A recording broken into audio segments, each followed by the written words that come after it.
अन्याय के खिलाफ एक अकेली जंग। नमस्ते। यह कहानी है एक ऐसी महिला की जिसका नाम काव्या शर्मा है। वह शांति से अपनी मोटरसाइकिल चला रही थी, इस बात से अनजान कि वह कुछ भ्रष्ट पुलिसकर्मियों द्वारा जबरन वसूली का निशाना बनने वाली है। उन्होंने सोचा कि वह एक आम सवार है, एक आसान शिकार जिसे वे दूसरों की तरह दबा सकते हैं और उससे पैसे ऐंठ सकते हैं। लेकिन वे एक बात नहीं जानते थे, काव्या कोई आम महिला नहीं थी।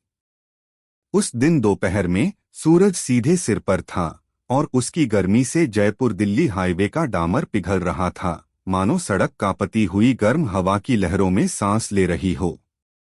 राजस्थान की इस व्यस्त सड़क पर काव्या शर्मा नाम की एक महिला अपनी मोटरसाइकिल चला रही थी।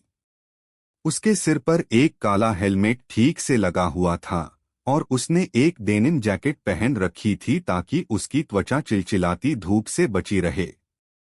कभी कभी वह अपने हेलमेट का वाइजर उठाती थी ताकि उमस भरी हवा से कुछ राहत मिल सके। वह शांति से यातायात नियमों का पालन करते हुए अपनी मोटरसाइकिल चला रही थी। कुछ भी अजीब नहीं था, या कम से कम उसे ऐसा ही लगा। लेकिन अचानक दूर से उसने कुछ पुलिसकर्मियों को सड़क के बीच में खड़े देखा, जो हर आने जाने वाले वाहन को रोक रहे थे। काव्या ने अपनी मोटरसाइकिल की गति धीमी कर दी। वह जानती थी कि यह एक नाकाबंदी पुलिस चेकिंग है। एक पुलिसकर्मी सामने खड़ा था। उसने अपना हाथ उठाया। रुकिए, अपनी मोटरसाइकिल साइड में लगाइए। काव्या ने उसके आदेश का पालन किया और अपने वाहन को सड़क के किनारे ले गई। उसने अपनी मोटरसाइकिल का स्टैंड लगाया, इंजन बंद किया और अपना हेलमेट उतार दिया। कुछ अजीब सा महसूस हो रहा था। एक भारी शरीर वाला हवलदार उसके पास आया। उसका चेहरा कठोर था और उसके भाव सपाट थे, लेकिन उनमें कुछ संदिग्ध लग रहा था। नमस्ते मैडम, क्या आप अपने कागजात दिखा सकती हैं? काव्या हल्की सी मुस्कराई। बिना किसी हिचकिचाहट के उसने अपना बैग खोला, अपना बटुआ निकाला और अपना ड्राइविंग लाइसेंस, डीएल और रजिस्ट्रेशन सर्टिफिकेट, आरसी, सौंप दिया, जो एक प्लास्टिक कवर में बड़े करीने से रखे हुए थे। उस हवलदार ने काव्या के कागजात लिए, उन्हें एक पल के लिए देखा और फिर अपने पीछे खड़े अपने साथी की ओर देखा। मैडम, लगता है कोई समस्या है। क्या आप थोड़ी देर के लिए हमारे साथ आ सकती हैं? काव्या ने अपनी भौहें सिकोड़ लीं। क्या हुआ साहब? मुझे यकीन है कि मेरे सभी कागजात पूरे हैं। हवलदार थोड़ा मुस्कुराया, लेकिन उसकी मुस्कान में कुछ अजीब था। उसने सड़क के किनारे एक छोटे से तंबू की ओर इशारा किया, जहां कुछ अन्य पुलिसकर्मी इकट्ठे थे। काव्या का दिल सतर्क हो गया। उसने चारों ओर देखा। अन्य सवारों को जुर्माना भरने के लिए मजबूर किया जा रहा था और वे लाचार दिख रहे थे। उसे एहसास हुआ कि यह कोई सामान्य जांच नहीं थी। वह जानती थी कि आगे क्या होने वाला है। तंबू में एक अन्य पुलिसकर्मी, जिसकी वर्दी पर गिरिधर लाल नाम का बैज लगा था, एक कुर्सी पर आराम से बैठा था, जैसे कि वह अपनी छोटी सी सल्तनत का राजा हो। उसने काव्या को ऊपर से नीचे तक देखा। उसकी आंखों में एक शिकारी की चमक थी। तो मैडम, आपको पता है कि आपने क्या गलत किया है? काव्या शांत रही, लेकिन दृढ़ता से बोली, नहीं साहब, मुझे लगता है कि मैंने किसी नियम का उल्लंघन नहीं किया है। पुलिसकर्मी ने अपनी नोटबुक खोली, कुछ ऐसा पढ़ने का नाटक करते हुए जो वहां था ही नहीं। आपका हेलमेट आईएसआई मानक का नहीं है, उसने कहा। काव्या ने अपने हेलमेट की ओर देखा। यह एक मानक चिह्नित हेलमेट था। उसने अपनी मुस्कान बनाए रखी। दूसरा पुलिसकर्मी ने आगे कहा, आपकी मोटरसाइकिल की हेडलाइट बंद थी। काव्या को पता था कि यह झूठ है। जैसे ही उसने अपनी मोटरसाइकिल चालू की थी, उसकी लाइट अपने आप जल गई थी। और तीसरा, पुलिसकर्मी ने एक गहरी सांस ली, सहानुभूति का दिखावा करते हुए। आपने रुकते समय सड़क की सफेद पट्टी का उल्लंघन किया है। काव्या को विश्वास नहीं हुआ और वह लगभग हंस पड़ी। साहब, उसकी आवाज बदलने लगी, मेरा हेलमेट स्पष्ट रूप से आईएसआई मानक का है। मेरी मोटरसाइकिल की लाइट स्वचालित रूप से जलती है और मैं ठीक सफेद पट्टी के पीछे रुकी थी। उसके सामने वाला पुलिसकर्मी अभी भी मुस्कुरा रहा था, लेकिन यह कोई सामान्य मुस्कान नहीं थी। इसके पीछे कुछ छिपा था। देखिए मैडम, हम इन छोटी छोटी बातों को नजरअंदाज कर सकते हैं अगर आप सहयोग करने को तैयार हैं। उसने अपनी उंगलियों को एक साथ रगड़ते हुए पैसे का इशारा किया। अब सब कुछ साफ हो गया। काव्या की आंखें उस पुलिसकर्मी पर टिक गईं। तो यह कोई सामान्य जांच नहीं थी, यह एक छिपी हुई जबरन वसूली थी। एक पल के लिए चुप्पी छा गई। हवा और भी भारी महसूस होने लगी। काव्या इस तरह के परिदृश्यों को जानती थी। यह पहली बार नहीं था जब उसने ऐसी प्रथा देखी थी, लेकिन इस बार उन्होंने गलत व्यक्ति को चुना था। शांति से उसने अपनी बाहों को अपनी छाती पर बांध लिया। और अगर मैं भुगतान नहीं करना चाहती साहब? एक दूसरा पुलिसकर्मी, जो अब तक चुप था, अचानक हंसा। उसकी हंसी में अहंकार और धमकी का मिश्रण था। मैडम, आप परेशानी नहीं चाहती, है ना?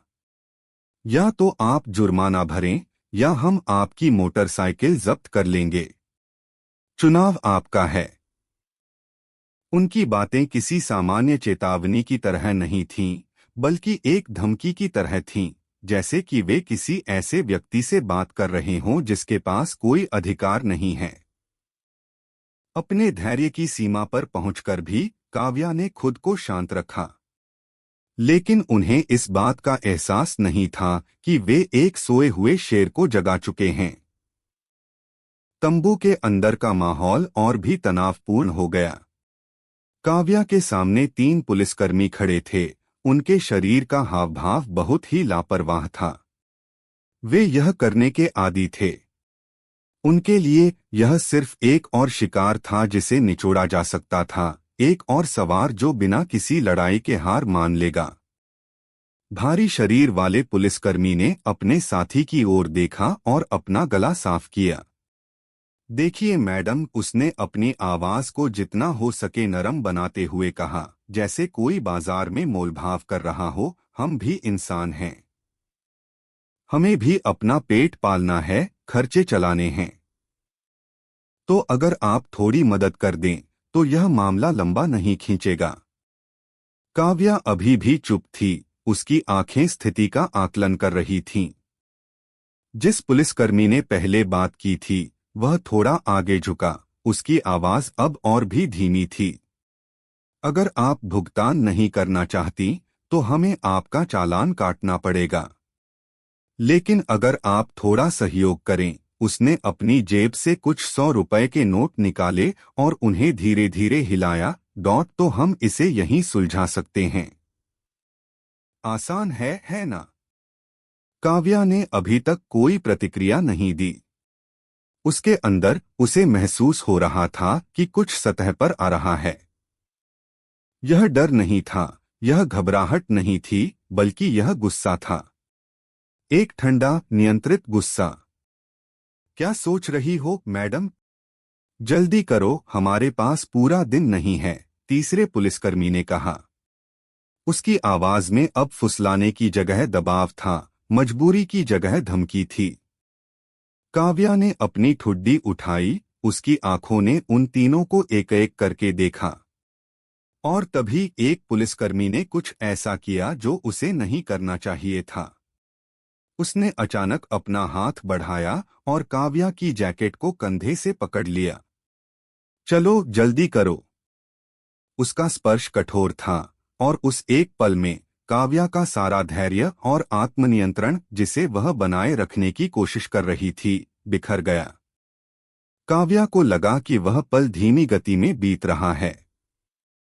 उसकी जैकेट को खींचता हुआ वह खुरदुरा हाथ, उन पुलिसकर्मियों की आंखों में श्रेष्ठता का भाव, उनकी अपमानजनक मुस्कान।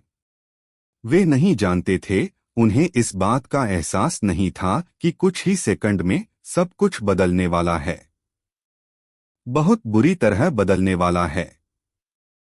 उसके अंदर कुछ आखिरकार टूट गया था, और इस बार वह चुप नहीं रहने वाली थी। काव्या चुपचाप खड़ी रही, उसकी मुट्ठियां भिंच गईं, उसका शरीर तन गया। उसके सामने 3 पुलिसकर्मी अपमानजनक भाव से मुस्कुरा रहे थे। उन्होंने सोचा कि काव्या कोई ऐसी है जिसके साथ खेला जा सकता है, लेकिन वे गलत थे। धीरे धीरे काव्या ने अपनी ठुड्डी उठाई। उसकी निगाह अब बदल चुकी थी।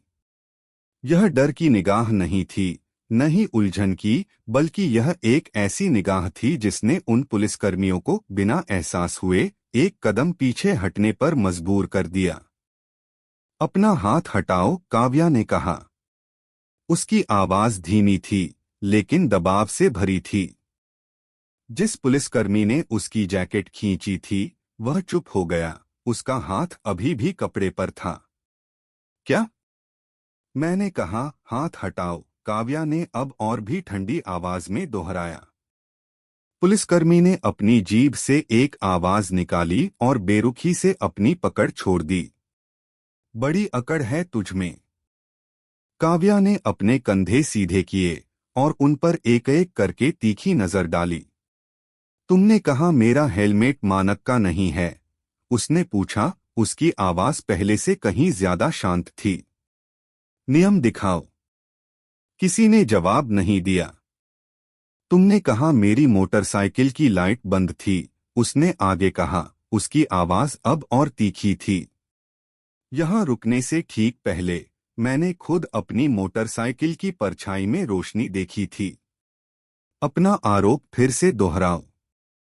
एक पुलिसकर्मी ने कुछ बोलने की कोशिश की, लेकिन काव्या अभी खत्म नहीं हुई थी।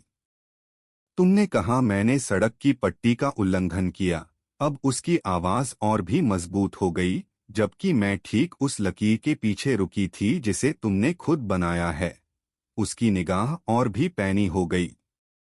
तुम बहाने बना रहे हो, तुम नियमों में हेरफेर कर रहे हो, और फिर तुम लोगों को पैसे देने के लिए धमकाते हो ताकि वे जा सकें। काव्या ने एक गहरी सांस ली और फिर अपनी बाहों को अपनी छाती पर बांध लिया। यह नाकाबंदी नहीं है, यह डकैती है। कुछ सेकंड बिना किसी के बोले बीत गए। काव्या हवा में तनाव महसूस कर सकती थी। एक पुलिसकर्मी, जो शायद ज्यादा वरिष्ठ लग रहा था, ने अपने कंधे उचकाए, शांत दिखने की कोशिश करते हुए। तुम्हें जो बोलना है बोलो, मैडम, उसने आलसी लहजे में कहा। अगर पैसे नहीं देने हैं तो हम चालान काट देते हैं। तभी अचानक काव्या ने अपनी जेब से कुछ निकाला और उसे मेज पर रख दिया। एक पुलिस पहचान पत्र कार्ड खुला हुआ था, जिसमें उसका नाम, उसकी रैंक और उसकी तस्वीर साफ दिखाई दे रही थी। Inspector Kavya Sharma, crime branch, Rajasthan police. तंबू में सन्नाटा छा गया। तीनों पुलिसकर्मियों की आंखें उस कार्ड पर जम गईं। उनकी मुस्कान गायब हो गई और पहली बार उनके चेहरों पर डर का भाव आया। हवा जो पहले से ही गर्म थी, अब और भी भारी लग रही थी। अब क्या? काव्या ने पूछा। उसकी आवाज शांत लेकिन अधिकारपूर्ण थी। अब भी चालान काटोगे? भारी शरीर वाला पुलिसकर्मी, जिसका नाम राम सिंह था, ने खुद को संभालने की कोशिश की। वह हंसा, लेकिन उसकी हंसी खोखली थी। यह नकली है, उसने हकलाते हुए कहा। क्या तुम वाकई यह जोखिम उठाना चाहते हो? काव्या ने पूछा। राम सिंह ने अपने साथियों की ओर देखा, लेकिन वे भी उतने ही हैरान थे। फिर उसने काव्या को देखा, उसकी आंखों में गुस्सा और अविश्वास था। तो तुम पुलिस में हो, उसने कहा। लेकिन तुम्हारी रैंक यहाँ किसी काम की नहीं है, मैडम। उसकी आंखें सिकुड़ गईं, एक व्यंग्यात्मक मुस्कान अभी भी उसके चेहरे पर थी। तुम सिर्फ एक हो, उसने आगे कहा, हम तीन हैं। इसलिए मैं तुम्हें सलाह देता हूं, अपना कार्ड वापस रखो, पैसे दो, और इससे पहले कि तुम्हें पछताना पड़े, चली जा। काव्या अपनी जगह से नहीं हिली, लेकिन उसके अंदर कुछ उबलने लगा। एक धमकी। यह वास्तव में एक बहुत बड़ी गलती थी। काव्या ने एक लंबी सांस ली, उसकी आंखें अभी भी उन पर टिकी हुई थीं। फिर सब कुछ बहुत तेजी से हुआ। बिना किसी चेतावनी के राम सिंह ने काव्या पर झपट्टा मारा। उसका हाथ बेरहमी से उसका पहचान पत्र छीनने के लिए बढ़ा। बहुत हो गया तेरा नाटक। लेकिन काव्या तैयार थी। जैसे ही उसका हाथ आगे बढ़ा, काव्या का शरीर एक धुंधली गति में हरकत में आया। उसने राम सिंह की कलाई पकड़ी, उसे जोर से पीछे की ओर मोड़ा और एक तेज गति में उस पुलिसकर्मी को मेज पर पटक दिया। वह कराह उठा, उसका चेहरा अब चरमराती लकड़ी पर टिका था। साले, वह चिल्लाया। लेकिन इससे पहले कि वह कोई प्रतिक्रिया दे पाता, काव्या ने अपनी कोहनी उसकी पीठ पर दे मारी। पुलिसकर्मी दर्द से कराह उठा, उसका शरीर लड़खड़ा गया और उसका आत्मविश्वासी चेहरा सदमे और गुस्से में बदल गया। अन्य दो पुलिसकर्मी एक कदम पीछे हट गए। एक पल के लिए वे हिचकिचाए, लेकिन फिर उनमें से एक ने अपना हाथ उठाया और अपनी कमर पर लगे डंडे को पकड़ लिया। बहुत बड़ी गलती। इससे पहले कि वह डंडा हवा में लहरा पाता, काव्या ने उसकी कलाई को मजबूती से पकड़ लिया, उसे हवा में ही रोक दिया। एक तेज गति में काव्या का घुटना उस पुलिसकर्मी के पेट में जा लगा। वह झुक गया, उसके हाथ से डंडा छूट गया। एक और तेज गति में काव्या ने अपनी कोहनी से उसकी कनपटी पर वार किया। वह पीछे की ओर गिर गया, उसका शरीर जमीन पर धड़ाम से गिरा। अब सिर्फ एक आदमी बचा था। आखिरी पुलिसकर्मी गिरिधर लाल मदद के लिए तंबू से बाहर भागने की कोशिश करने लगा। लेकिन इससे पहले कि वह भाग पाता, काव्या उसके पीछे थी। उसके हाथ ने उसकी वर्दी का कॉलर मजबूती से पकड़ लिया।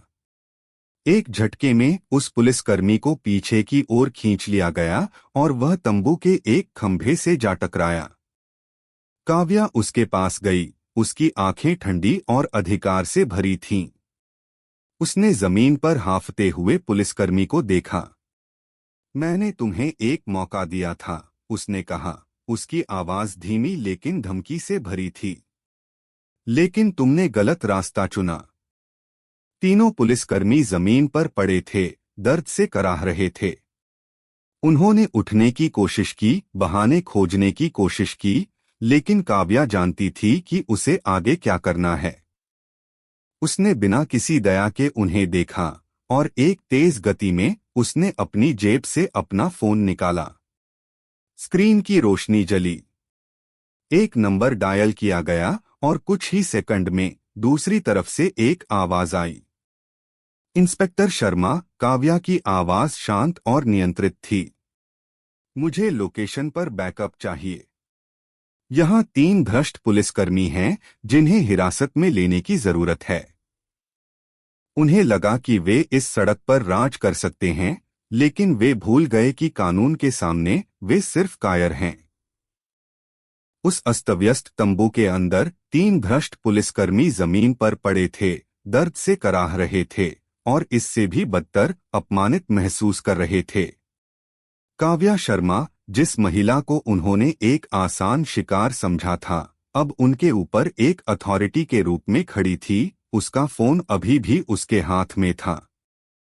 तुम यह नहीं कर सकती, गिरिधर लाल ने कहा। उसकी आवाज दर्द और डर से कांप रही थी। काव्या ने उसे घूर कर देखा, उसकी आंखों में कोई दया नहीं थी। तुम सोचते हो कि तुम कानून हो? काव्या की आवाज धीमी थी, लगभग एक फुसफुसाहट की तरह। तुम वर्दी पहनते हो, लेकिन तुम उन लोगों की रक्षा करने के बजाय उन्हें लूटते हो जिनकी तुम्हें सेवा करनी चाहिए। कोई जवाब नहीं था, केवल हाफने और कांपने की आवाजें थीं।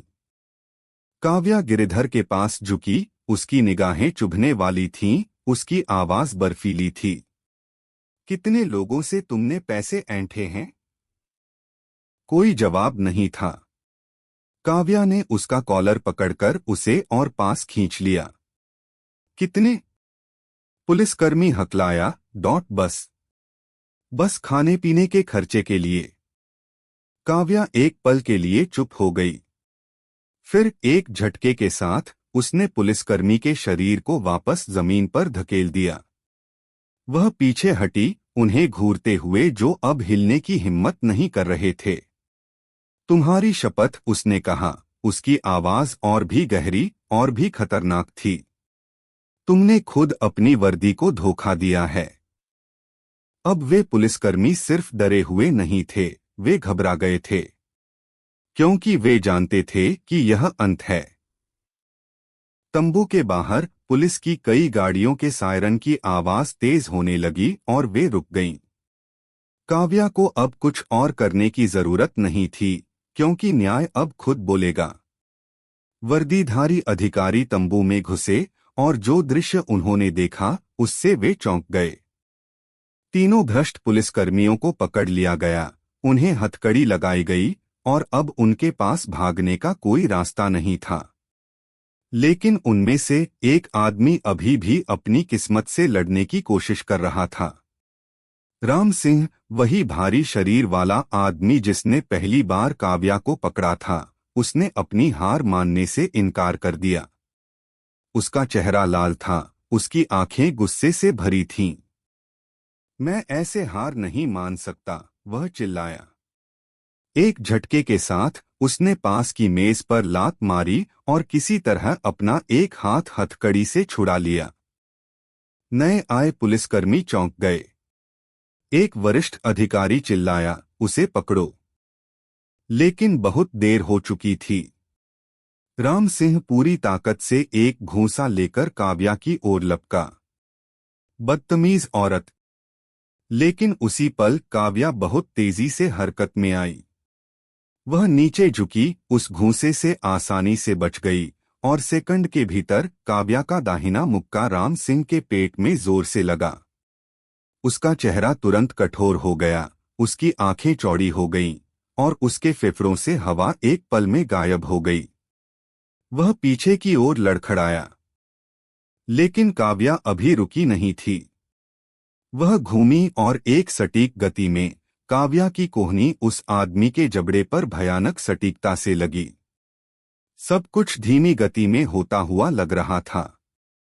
राम सिंह का शरीर एक तरफ झुका और फिर वह असहाय होकर गिर पड़ा। उसकी आंखें खुली थीं, लेकिन खाली थीं।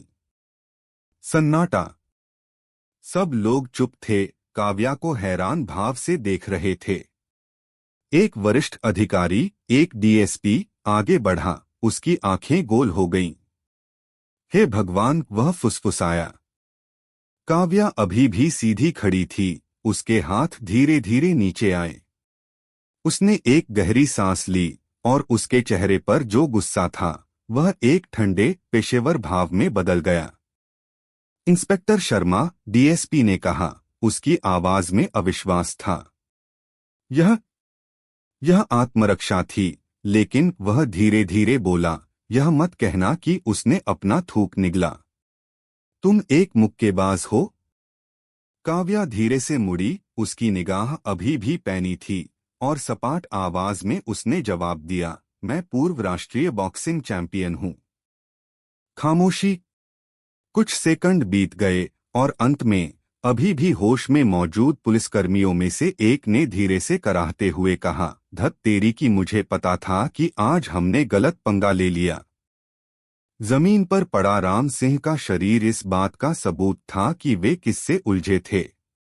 वह अब एक डरावना पुलिसकर्मी नहीं था, बल्कि एक हारा हुआ आदमी था, जिसे एक ऐसी महिला ने हराया था जिसे उन्होंने कम आंका था। वरिष्ठ डीएसपी ने काव्या से संपर्क किया। इंस्पेक्टर, उसने शुरू किया, लेकिन फिर उसने काव्या के पहचान पत्र को देखा, जो अभी भी मेज पर पड़ा था। उसने उसे उठाया, उसे ध्यान से देखा और उसकी आंखें और भी चौड़ी हो गईं। आप आप क्राइम ब्रांच विशेष इकाई से हैं? जयपुर मुख्यालय से। वहां मौजूद सभी लोग स्तब्ध थे।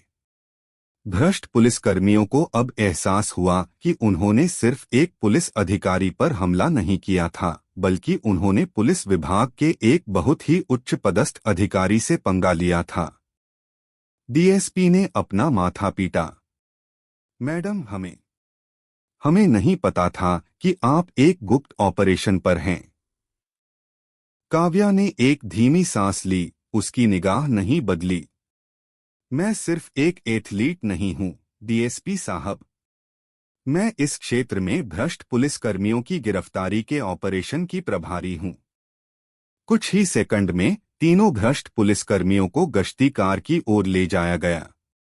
उनमें से एक, जिसने काव्या की जैकेट खींची थी, ने बोलने की कोशिश की, मुझे नहीं पता था, मैडम।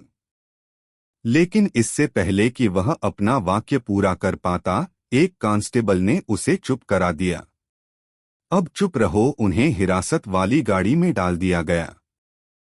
डीएसपी ने एक गहरी सांस ली, अभी भी पूरी तरह से विश्वास नहीं कर पा रहा था। मैडम, आपने हमें सूचित क्यों नहीं किया? हम आपकी मदद करते। काव्या ने खाली तंबू की ओर देखा। कभी कभी डीएसपी साहब, सड़ांध को जड़ से खत्म करने के लिए आपको खुद चारा बनना पड़ता है। वह सड़क पर वापस चली गई, जहां उसकी मोटरसाइकिल खड़ी थी। वह उन लोगों को देखती रही जिन्हें ले जाया जा रहा था, जो लोग कुछ समय पहले खुद को शक्तिशाली महसूस कर रहे थे, अब वे सब कुछ खो चुके थे। एक बूढ़ा आदमी, शायद एक सवार जिसे पहले रोका गया था, काव्या के पास आया। उसकी आंखों में जिज्ञासा और प्रशंसा का भाव था। माफ करना बेटी, मैं बस पूछना चाहता था, उसने झिझकते हुए कहा। अगर आप पुलिस थीं, तो आपने शुरू में ही अपना पहचान पत्र क्यों नहीं दिखाया? काव्या एक पल के लिए चुप रही। वह उस बूढ़े आदमी की ओर मुड़ी और फिर हल्की सी मुस्कराई। उसका क्या फायदा होता, चाचा, उसने धीरे से जवाब दिया। अगर मैं तुरंत अपनी पहचान बता देती, तो वे कानून का पालन करने का नाटक करने लगते। काव्या ने दूर अस्त होते सूरज की ओर देखा। मैं देखना चाहती थी कि वे कानून तोड़ने की कितनी हिम्मत करते हैं। इस तरह मैंने सिर्फ उन्हें रंगे हाथों नहीं पकड़ा। उसने उस आदमी की ओर फिर से देखा। मैंने यह भी सुनिश्चित किया कि वे फिर कभी किसी और को परेशान न कर सकें। उस बूढ़े आदमी ने सिर हिलाया। वह पूरी तरह से समझ गया। काव्या ने अपना हेलमेट वापस लगाया। जैसे ही उसने अपनी मोटरसाइकिल स्टार्ट की, उसने एक पल के लिए सोचा कि यह कितना विडंबनापूर्ण है। वे पुलिसकर्मी, जो सोचते थे कि वे बिना किसी परिणाम के किसी से भी जबरन वसूली कर सकते हैं, आज उन्होंने सब कुछ खो दिया, उनकी नौकरी, उनका सम्मान और उनकी आजादी। जबकि काव्या, वह सड़कों पर चलती रही, बिना किसी डर के, बिना किसी हिचकिचाहट के। क्योंकि इस सड़क पर न्याय का मजाक उड़ाने वालों के लिए कोई जगह नहीं थी। कुछ घंटों बाद पुलिस मुख्यालय में तीनों भ्रष्ट पुलिसकर्मी एक लंबी बेंच पर बैठे थे। उनके हाथों में हथकड़ी थी, उनके चेहरे पीले पड़ चुके थे। डीएसपी उनके सामने खड़ा था, हाथ में एक फाइल थी।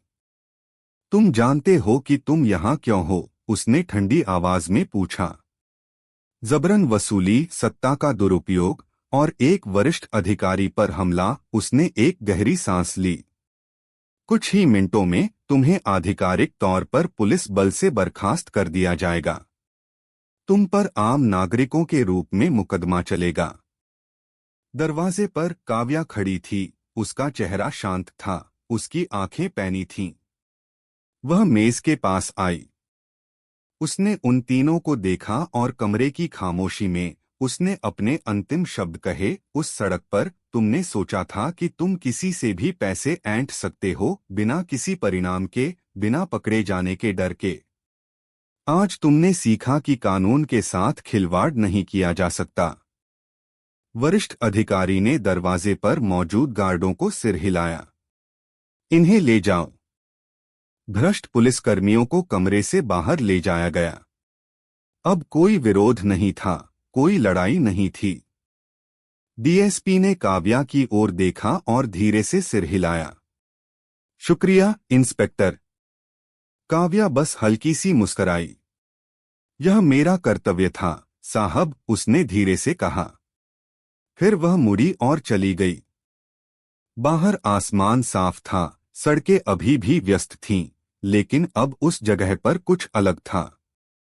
उस सड़क पर जहां पहले भ्रष्टाचार और अन्याय था, अब एक स्पष्ट संदेश था, कोई भी कानून से ऊपर नहीं है, कोई भी न्याय में हेरफेर नहीं कर सकता, और जो कोई भी ऐसा करने की हिम्मत करेगा, उसे काव्या शर्मा जैसे किसी व्यक्ति का सामना करना पड़ेगा।